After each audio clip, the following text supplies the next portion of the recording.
สวัสดีครับผมเพิ่งหามิ้มเหมือนเดิมเจอมิ้มลังใหญ่ครับผมไปพอดีเลยFTอยากเห็นมิ้มลังใหญ่โอ้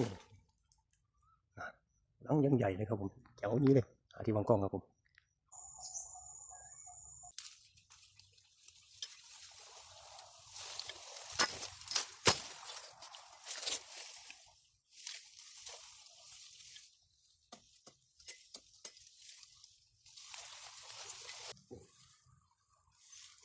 ลังใหญ่โพไหมลังใหญ่โพไหมมาดูกัน